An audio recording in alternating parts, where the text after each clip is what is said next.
How to solder and install LED strips. Let's see how the Opto engineers do it. Step 1. Mark the points on the engineering wall.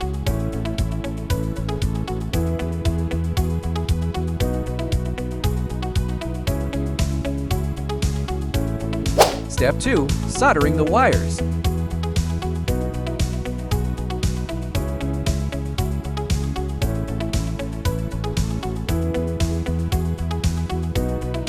Step 3. Soldering the power cords. Step 4. Strip the enamel coating from the wires.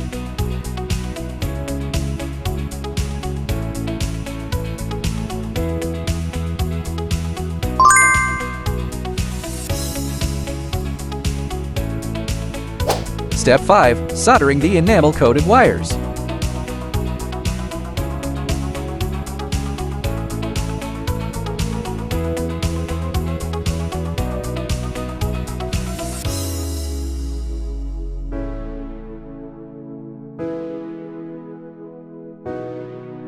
Step 6. Use the UV glue to waterproof.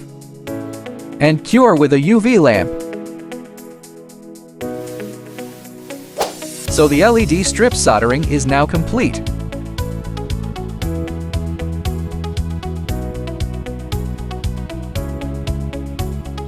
Finally, install it on the wall, and after configuration, see its final effect.